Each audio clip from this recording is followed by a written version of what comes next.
तो આપણે શરૂઆત કરીએ કે કઈ વનસ્પતિનું આયુષ્ય ઘણું લાંબુ હોય છે। તો આવશે વડ। કયા સાંધા આગળથી અવયવનું હલનચલન બધી દિશામાં થઈ શકે છે? ખલદસ્તાનો સાંધો।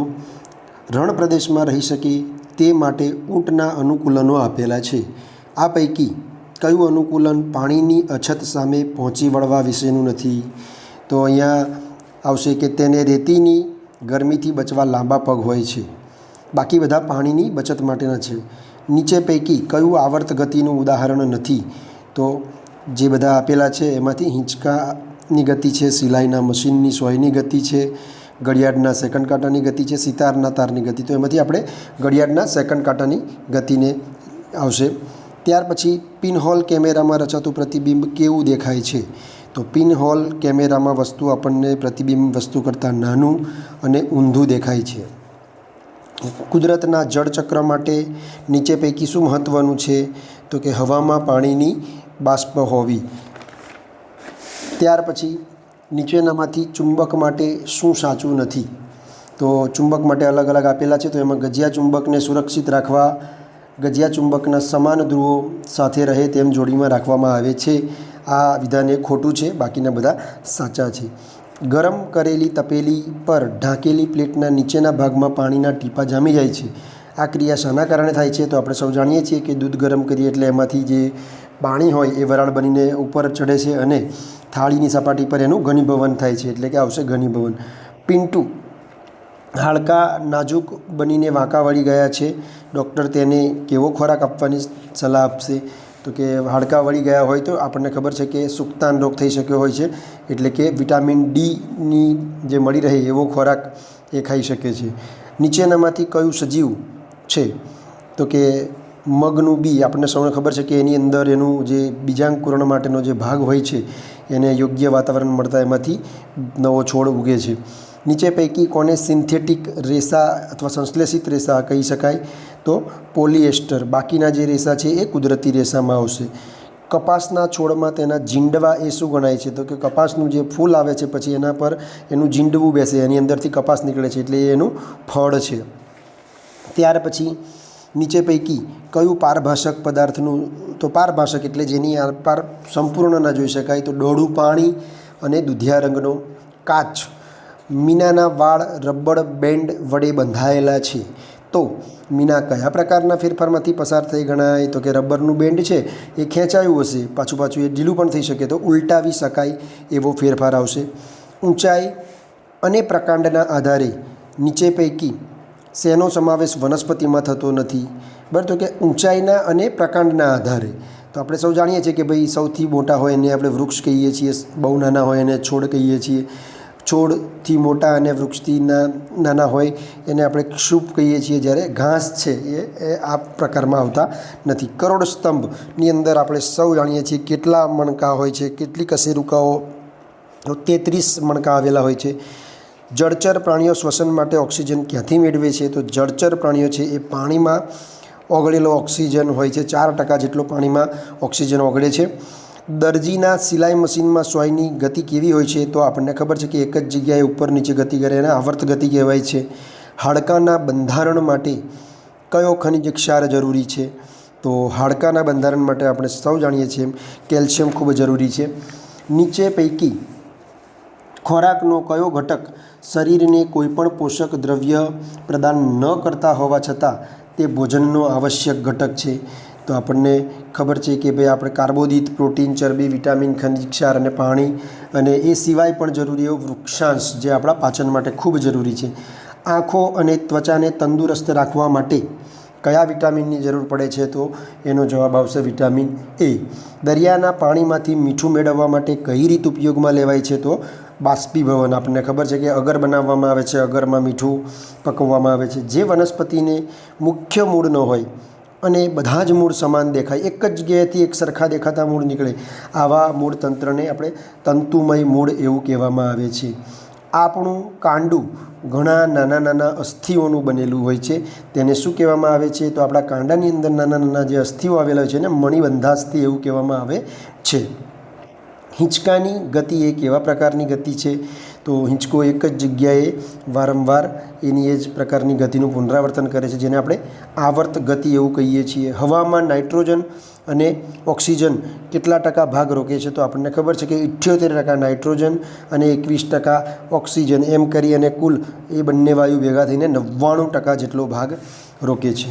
વનસ્પતિ શ્વસન માટે કયું વિધાન સાચું છે નીચે? તો કે વનસ્પતિ દિવસ અને રાત્રિ બંને દરમિયાન શ્વસન એમાં જોવા મળે છે. સાદા અરીસામાં પ્રતિબિંબ માટે શું સાચું નથી? તો કે મળતું પ્રતિબિંબ મૂળ વસ્તુ કરતાં મોટું હોય છે, આ સાચું નથી. નીચે પૈકી વનસ્પતિના કઈ પાંદડાની ભાજી જે છે એ આપણે ખાવામાં ઉપયોગી છે? તો સરસવની જે ભાજી છે આપણે ખાઈએ છીએ. નીચે પૈકી શાનો સમાવેશ વનસ્પતિ જ કે પ્રાણી જ સ્ત્રોત તરીકે થતો નથી? તો કે વનસ્પતિમાંથી પણ ના મળતું હોય અને પ્રાણીમાંથી પણ ના મળતું હોય, અને મીઠું છે. ત્યાર પછી ક્રિપ્રીવના આહારમાં સોયાબીન છે, વાલ છે, વટાણા છે, ચણા છે, આવા બધા વનસ્પતિ જ સ્ત્રોતોનો સમાવેશ થાય છે. તો તેને કયું પોષક દ્રવ્ય? તો આપણને સૌને ખબર છે વાલ, વટાણા, ચણા એ શું છે? કઠોળમાંથી આપણને પ્રોટીન મળે છે.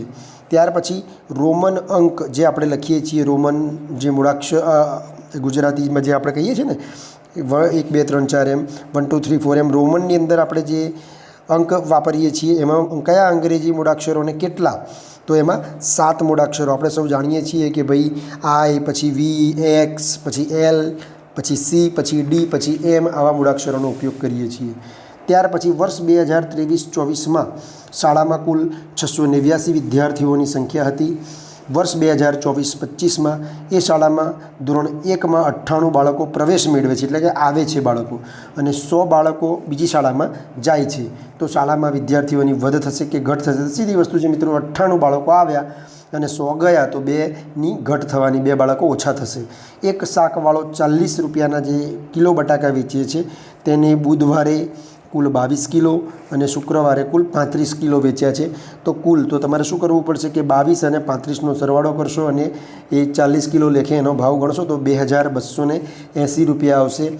અવયવ વૃક્ષમાં એ અને બી, તો આપણે અહીંયા જોઈ શકીએ છીએ કે 68 ગુણ્યા 2 68 દુ 136 થશે. એ જ રીતે નીચે 34 દુ 68 થશે, એટલે એની કિંમત 2 અને બીની કિંમત 34 થશે. આકૃતિ પરથી આપણે જોઈએ તો કે ભાઈ પહેલામાં 5માંથી 1 ભાગ છે, બીજામાં 5માંથી 2, એટલે કે 1 પંચમાંશ અને 2 પંચમાંશ, ટોટલ થશે 3 પંચમાંશ. એટલે આપણો ઓપ્શન એ સાચો જવાબ આવશે. 800 + 4 + 9 દશાંશ, એટલે 804.9. ત્યાર પછી ધોરણ 6માં અભ્યાસ કરતા વિદ્યાર્થીઓ કઈ રમતમાં વધુ રસ ધરાવે છે તેની માહિતી આપેલી છે. તેના આધારે આપણે પ્રશ્નનો જવાબ આપવાના છે. તો તમે જોઈ શકો કે ખોખોમાં 8, ક્રિકેટમાં 4, કબડ્ડીમાં 7, લંગડીમાં 5 અને ફૂટબોલ 3 વિદ્યાર્થીઓ ગમે છે. ટોટલ વિદ્યાર્થીઓની સંખ્યા કેટલી છે? એ પહેલાં તો 38મો પ્રશ્ન જોઈએ. ફૂટબોલ કરતાં ખોખોમાં રસ ધરાવતા વિદ્યાર્થીઓની સંખ્યા કેટલી વધુ છે? તો ફૂટબોલમાં છે 3 છે અને ખોખોમાં છે 8 વિદ્યાર્થીઓને ગમે છે. તો 8માંથી 3 જાય તો 5 વિદ્યાર્થીઓ આવશે જવાબ. ત્યાર પછી 39મો છે કે વર્ગમાં કુલ કેટલા વિદ્યાર્થીઓ છે? તો બધાનો સરવાળો કરશો તમે એટલે થશે 27 વિદ્યાર્થીઓ છે. આ સમબાજુ ત્રિકોણ છે અને આપણે સૌને ખબર છે કે સમબાજુ ત્રિકોણ જે આકૃતિ આપેલી છે એમાં સમમિતિની કેટલી રેખા દોરી શકાય? તો 3. 2.5નું અપૂર્ણાંક સ્વરૂપ, તમે એને પોઈન્ટ કાઢશો, દશાંશ સ્વરૂપમાં દૂર કરીને અપૂર્ણાંકમાં લખશો અને છેદ ઉડાડશો તો 5/2 જવાબ આવશે. 400 મીટર અને 200 મીટર પહોળાઈ ધરાવતી જમીન પર પ્રતિ 100 ચોરસ માટે 15 રૂપિયા પ્રમાણે લાદી પાથરવાનો ખર્ચ કેટલો? હવે એ લાદી પાથરવાની છે તો ક્ષેત્રફળ તમારે શોધવું પડશે. તો 4 દુ 8, એટલે કે અહીંયા આગળ 80,000 ચોરસ મીટર જગ્યા છે. ત્યારબાદ ખર્ચ આપણે ગણવાનો છે. તો તમે 100 ચોરસ મીટરના 15, તો 80,000ના કેટલા એ પ્રમાણે ખર્ચ ગણશો તો 12,000 રૂપિયા જેટલો ખર્ચ આવે છે. નીચે પૈકી 2 અને 5 વડે આપણને 2ની વિભાજ્યતાની ચાવી આપણને સૌને ખબર હોવી જોઈએ. તો 2ની ચાવી શું છે? તો કે 2 4 6 8 0 હોવો જોઈએ છેલ્લે, અને 5ની ચાવી તો શું છે કે એકમનો અંક 0 અથવા તો 5 હોવો જોઈએ. તો ઓપ્શન સી આવશે 450. ત્યાર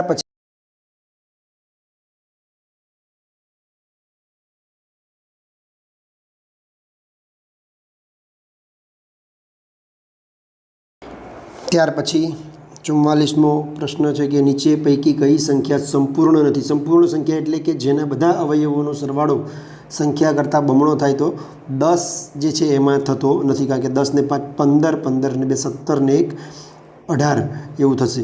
1 કરોડ એટલે કેટલા હજાર? તો તમે જોઈ શકો છો કે એકમ, દશક, 100, હજાર, 10,000, લાખ, 10 લાખ ને કરોડ. હવે તમે એકમ, દશક, 100 અને હજાર ગણો તો કેટલા હજાર થશે કે 1 કરોડ બરાબર 10,000 વખત હજાર થાય. ત્યાર પછી એક કેલ્ક્યુલેટરમાં 1250નો 68 સાથે ગુણાકારને બદલે 86 સાથે ગુણાકાર થઈ ગયો, તો સાચા જવાબ સાથે કરતાં કેટલો વધારે હશે? તો આપણે 86માંથી 68 આપણે જો બાદ કરીએ તો શું થશે કે ભાઈ 16માંથી 8 જશે તો 8 એટલે કે 18 રહેશે. તો 18 વડે 1250નો ગુણાકાર કરશે તો 22,500 જેટલો જવાબ વધારે આવશે. ઘડિયાળનો કાંટો 4થી શરૂ કરીને ઘડિયાળની દિશામાં 3/4 આંટો ફરીને ઊભો રહે છે, તો કાંટો ક્યાં ઊભો હશે? તો કાંટો 1 પર આવીને ઊભો હશે. 1/6 કેટલા ઉમેરીએ તો 1/3 થાય, એટલે આપણે શું કરવું પડશે? તો કે ભાઈ 1/6 છે એમાં એને આપણે 1/3માંથી બાદ કરવા પડશે, તો 1/6 જવાબ આવશે. ત્યાર પછી નીતિનને 100 રૂપિયાની જરૂર હતી, તેને બેંકમાં મૂકેલ રૂપિયામાંથી એને 238.75 રૂપિયા વ્યાજ આવ્યું. બીજી બેંકમાંથી એને 328.20 રૂપિયા વ્યાજ મળ્યું. તો 1000 રૂપિયા કરવા કેટલા રૂપિયાની? તો તમારે સૌપ્રથમ આ બંનેનો સરવાળો કરવો પડશે, અને ત્યાર પછી 1000માંથી એને બાદ કરશો તો જવાબ આવશે 433.05. નીચેની આકૃતિની પરિમિતિ એટલે બધા જ માપનો સરવાળો. તો તમે જો સરવાળો કરશો 3 + 3 + 1 + 1 5 + 5 ફરી 1 + 1 ને 3 + 3, તો એમ કરીને 26 જવાબ આવશે. દીવાસળીની સળીની અહીંયા પેટર્ન બનાવવા માટે કેટલી સળીની જરૂર પડશે તેનો નિયમ જણાવો. તો તમે જોઈ શકો છો કે 5 સળી છે અને પછી આ જે 2 સળી બંધ છે, એ જ રીતે 5, બીજી 5 અને પછી 2, એટલે કે 5 2 વખત, પછી 5 3 વખત, એટલે કે 5 સળી 1 વખત, 2 વખત, 3 વખત, એટલે 5n + 2. સંખ્યાઓનો ઉતરતા ક્રમમાં ગોઠવાયેલી કઈ છે? તો ઓપ્શન સી આવશે. ત્યાર પછી નીચેનામાંથી શું સાચું નથી? તો કે ભાઈ બધી અવિભાજ્ય સંખ્યા એકી સંખ્યા છે એ સાચું નથી, કારણ કે 2 એકમાત્ર બેકી અવિભાજ્ય સંખ્યા છે. 54 તમે આ જે વર્તુળાકાર ભાગ જે દર્શાવ્યો છે એ ખૂણો છે આપણો, તો એ કયો ખૂણો છે? તો એ પ્રતિબિંબ કોણ છે, બરાબર, સરળ કોણ કરતાં, એટલે કે 180 કરતાં પણ વધારે મોટો ખૂણો છે. આ સંખ્યા કઈ સંખ્યાનો સમઅપૂર્ણાંક દર્શાવે છે? તો આપણે જોઈ શકીએ કે કુલ 16 ખાના છે, એમાંથી 8, તો 8/16 તમે છેદ ઉડાડશો તો 1/2 આવશે. ત્યાર પછી ફરીથી પાછું અહીંયા આગળ તમારે આકૃતિ આપેલી છે, બરાબર છે, નીચે જવાબ પરિમિતિના આપેલા છે, તો 34 સેન્ટીમીટર બધા જ માપનો સરવાળો કરીશું. 45 મિનિટ અને 1.5 કલાક, પણ 45 મિનિટ છે અને કલાકને આપણે મિનિટમાં ફેરવીએ તો બીજી 90 મિનિટ, તો 45 / 90 કરીને ગુણોત્તર શોધીએ તો એનો જવાબ આવશે 1/2. નીચે પૈકી કઈ આકૃતિ દોરવી શક્ય છે? ત્યાર પછી પ્રશ્ન નંબર 58, નીચે પૈકી કઈ આકૃતિ દોરવી શક્ય છે? તો કાટકોણ ધરાવતો સમદ્વિબાજુ ત્રિકોણ એ દોરવો શક્ય છે. ગુરુકોણ ધરાવતો સમબાજુ એટલે શું? તો કે બાજુય સરખી ને ખૂણાય સરખા હોય, તો એ ના હોઈ શકે. ત્યાર પછી 59મો પ્રશ્ન છે, એક શર્ટ સીવડાવવા માટે 2 મીટર 50 સેન્ટીમીટર કાપડની જરૂર પડે છે, તો 40 મીટર કાપડમાંથી કેટલા શર્ટ બનશે? તો આપણે 40 મીટર જે કાપડ છે એમાંથી કેટલા શર્ટ જોઈએ એ આપણે જો જાણવું હોય તો શું કરવું પડશે કે ભાઈ એક શર્ટ માટે 250 છે, તો 250 એટલે કે 250 સેન્ટીમીટરમાંથી એક શર્ટ બને, તો 4000માંથી કેટલા બને? તો 16 શર્ટ આવશે. કઈ સંખ્યા 3 વડે વિભાજ્ય છે? તો 3ની વિભાજ્યતાની ચાવી આપણને ખબર હોવી જોઈએ કે ભાઈ અંકોનો સરવાળો 4 + 4 + 2 + 4 + 4, એટલે કે 4 ને 4 8, 8 ને 4 12 ને 4 16 ને 2 18. ડી ઓપ્શન જે છે એ ઓપ્શન આવશે. બાકીના તમે અંકોનો સરવાળો પ્રયત્ન કરજો. ત્યાર પછી નીચેમાંથી કયું વિધાન ખોટું છે? લંબચોરસનો દરેક ખૂણો કાટખૂણો હોય છે, આ વિધાન સાચું છે. સમલંબ ચતુષ્કોણની સામસામેની બાજુઓ સમાંતર હોય છે, આવું ના આવે, એની જગ્યાએ શું આવે કે સમલંબ ચતુષ્કોણની ફક્ત એક જ જોડ સમાંતર આવે. 62 એક ચિત્રમાં લાલ રંગના 15 ત્રિકોણ, લાલ રંગના 15 વર્તુળ, લીલા રંગના 15 ત્રિકોણ અને લીલા રંગના 15 વર્તુળનો સમાવેશ થયેલ છે. ચિત્રમાં લીલા રંગના ત્રિકોણ અને લાલ રંગની આકૃતિ. હવે ખાસ ધ્યાન રાખજો મિત્રો, લીલા રંગના ત્રિકોણ પૂછ્યા છે તો ત્રિકોણ કેટલા છે? 15, એટલે 15 ઉપર આવશે. અને લાલ રંગની આકૃતિ એટલે બંને આવશે, ત્રિકોણ પણ આવશે અને લાલ રંગના વર્તુળ પણ આવશે. એટલે 15 ને 15 30, એટલે 15 ના છેદમાં 30 મૂકશો તો 15 દુ 30, 1/2 જવાબ એનો આવશે. પ્રતિબિંબ કોણ માટે કઈ બાબત સાચી છે? તો ઓપ્શન ડી એ છે કે પ્રતિબિંબ કોણનું માપ સરળ કોણ કરતાં વધારે હોય છે. ચતુષ્કોણ માટે નીચે પૈકી શું સાચું નથી? તો કે ભાઈ દરેક લંબચોરસ એ સમબાજુ ચતુષ્કોણ છે, એ ખોટું છે. નીચે આકૃતિની પરિમિતિ 65મો પ્રશ્ન છે. પરિમિતિ કેટલી થશે? તો નીચે આકૃતિની પરિમિતિ એમાં આપણે જોઈએ તો 28 સેન્ટીમીટર. બધા જ બાજુઓના માપનો તમે સરવાળો કરો. 66માં નીચે આકૃતિની ફલક, ધાર, શિરોબિંદુની સંખ્યા માટે કયો વિકલ્પ પસંદ કરશો? તો કે ફલક કેટલા આવશે? 6. ધાર કેટલી આવશે? 12. અને એની જે શિરોબિંદુ છે 8, એટલે કે ઓપ્શન બી આવશે. 67મો પ્રશ્ન, નીચેની સંખ્યાઓને ચડતા ક્રમમાં ગોઠવો. તો ચડતા ક્રમમાં આપણે ગોઠવવા માટે સૌપ્રથમ બધાના છેદ સરખા કરીએ. તો જુઓ તમે 6/10, 9/10, 25/10 ને 14/10. તો પછી હવે તમે ચડતા ક્રમમાં ગોઠવો. તો 6/10 3/5 પરથી આવ્યા, 9/10 એ 9/10 પરથી આવ્યા, 14/10 છે એ આવશે એના પછી 6, 9 પછી 14, એટલે કે એ 7/5 અને છેલ્લે 5/2. Option C. 68મો પ્રશ્ન, 1 કિલો બટાકાનો ભાવ 20 હોય તો 4.3 હવે ચોખ્ખું 16, 16 ને 3 17, 18, 19, એટલે કે 20 ગુણ્યા 19/4, 4×5 20, 19×5 95, એટલે કે ઓપ્શન ડી આવશે. 69મો પ્રશ્ન, હું એવી અવિભાજ્ય સંખ્યા છું કે મારી કિંમત, તો ફરીથી, હું એવી અવિભાજ્ય સંખ્યા છું જે મારી કિંમતમાં 2 વધારો કે 2 ઘટાડો કરો તો પણ હું અવિભાજ્ય જ રહીશ. તમે જોઈ શકો છો 5માંથી 2 બાદ કરીએ તો 3 આવે, અવિભાજ્ય છે. 5માં 2 ઉમેરીએ, 7 અવિભાજ્ય છે, એટલે કે ઓપ્શન ડી 5 આવશે. નીચે પૈકી કયું વિધાન ખોટું છે? તો આપેલી સંખ્યાના અવયવોની સંખ્યા અમર્યાદિત છે. અવયવો મર્યાદિત હોય છે, અવયવી એ અમર્યાદિત હોય છે. રઘુનાથે એની ડાયરી ખોલી, એમાં ક્રિયાપદ ઓળખી બતાવો. તો કઈ ક્રિયા કરે છે? ડાયરી ખોલી, એટલે ઓપ્શન ડી. 72મો પ્રશ્ન, વાક્યમાંથી કાળ ઓળખો. ત્યાંનું જમણ મને ફાવી ગયું હતું. હતું એટલે ભૂતકાળ, ઓપ્શન બી. ભારતનો સાતપુડા જે ખાલી જગ્યા પ્રકારનો પર્વત છે, તો સાતપુડા છે એ ખંડ પર્વત છે. એકમથી પૂનમ સુધી વધતી ચંદ્રની જે કળા છે એને શું કહેવાય? 74મો પ્રશ્ન, તો કે એને અજવાળિયું એવું કહેવામાં આવે છે. 75મો પ્રશ્ન, હડપ્પીય સભ્યતાનું એકમાત્ર 3 ભાગમાં વહેંચાયેલું નગર કયું છે? તો ધોળાવીરા, ઓપ્શન એ. રેખાંકિત શબ્દનો સંજ્ઞા પ્રકાર કઈ સંજ્ઞા છે? તો કે ગીરના જંગલમાં અમે ખૂબ ફર્યા, તો એ જંગલ એ જાતિવાચક જે સંજ્ઞા છે. ત્યાર પછી 77મો પ્રશ્ન, પરાગ મેદાનમાં ઝડપથી દોડે છે. તો વાક્યમાં ક્રિયા વિશેષણ, તો કેવી રીતે દોડે છે? તો કે ઝડપથી, એટલે ક્રિયા વિશેષણ આવશે ઝડપથી. નીચે આપેલા શબ્દનો સમાનાર્થી શબ્દ આપેલા વિકલ્પમાંથી શોધી કાઢો. તો કે આખરી એ શબ્દ આવશે, બરાબર. અંતિમ એટલે આખરી એવું કહેવાશે, ઓપ્શન નંબર એ. 79મો પ્રશ્ન છે, નીચે આપેલ શબ્દનો વિરોધ શબ્દ આપણે શોધો. તો અનુજ, તો અગ્રજ એવું આવશે, ઓપ્શન સી. 80મો પ્રશ્ન, નીચે શબ્દોમાંથી સાચી જોડણીવાળો શબ્દ પસંદ કરો. તો ઓપ્શન સી સુશોભિત એ સાચી જોડણી છે. 81, પર્વત તારા કવિતામાં તણખલાનો તારણનાર કોણ છે? તો ઓપ્શન બી આવશે, ઈશ્વર. પછી 82મો પ્રશ્ન છે, વાર્તા રે વાર્તા પાઠમાં પંખીઓનો રાજા કોણ છે? તો પંખીઓનો રાજા ગરુડ છે. ઓપ્શન 82મા પ્રશ્નમાં ડી આવશે. 83, નર્મદે કવિમાં ગુજરાતને કેવી કહી છે? તો કે ગુજરાતને ગરવી કહી છે. 84, મેઘાણીએ લોકો પાસેથી સાંભળીને ભેગી કરેલી વાર્તાઓનો સંગ્રહ કયો છે? તો એ આવશે સૌરાષ્ટ્રની રસધાર.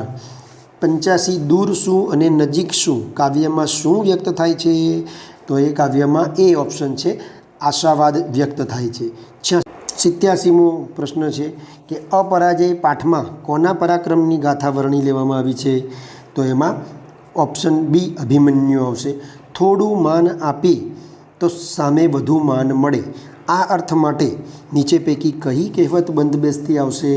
તો ઓપ્શન આવશે કે ભાઈ આપણે વેત નમીએ તો કોઈ હાથ નમે.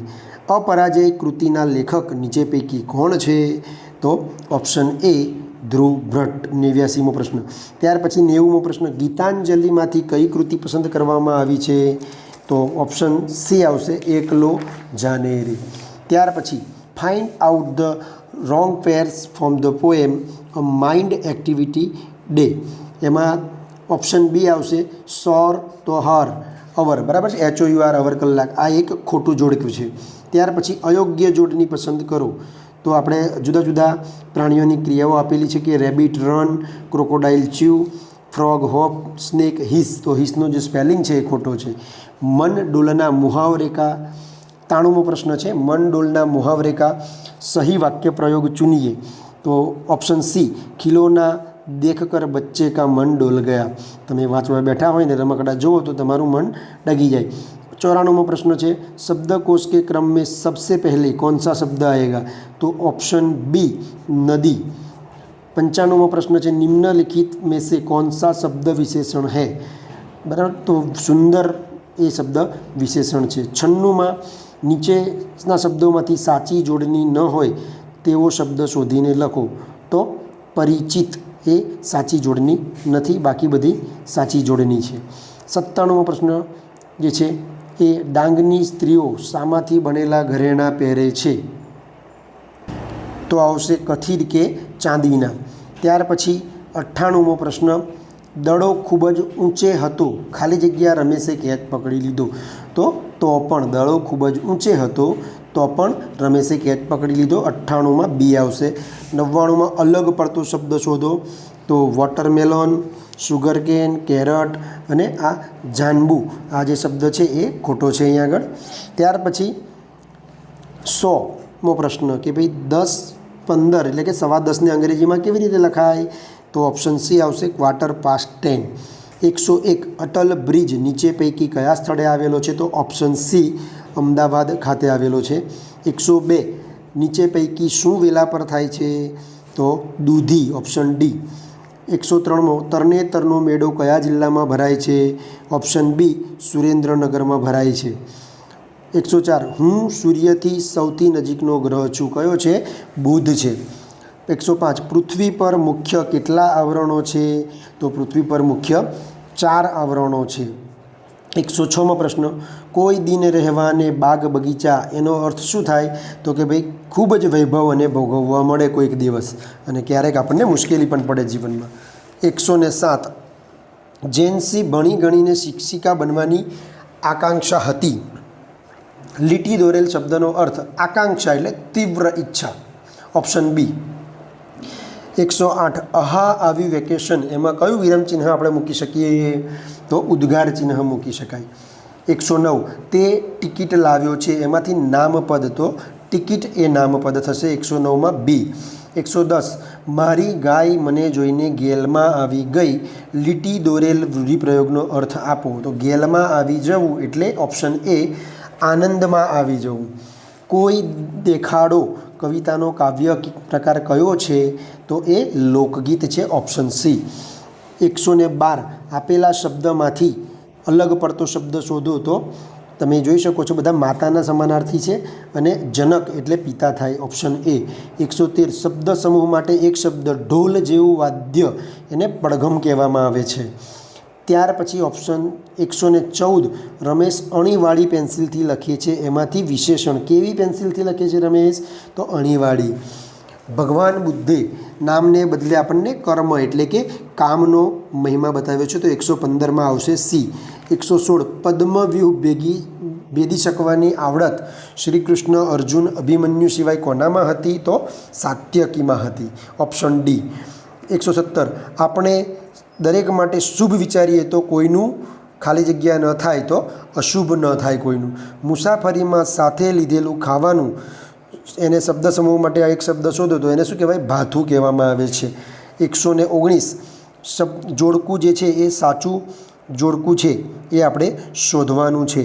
તો યુક્તિ, મુક્તિ, અપેક્ષા, ઉપેક્ષા, શારદા, મયુરવાહિની, ઓળખ, ઉપાય. બરાબર છે. તો આની અંદરથી આપણે સાચું જોડનું છે. તો શારદા એટલે કે મયુરવાહિની, હે ને? શારદા સરસ્વતી માતાનું નામ છે. 120 સરદાર સરોવર ડેમ કઈ નદી પર બાંધવામાં આવે છે? તો નર્મદા નદી પર બાંધવામાં આવે છે. નમસ્કાર મિત્રો. તો ચેનલને સબસ્ક્રાઈબ કરજો અને આપણા મિત્રો સાથે પણ શેર કરજો. Thank you so much. જય હિન્દ, જય ભારત.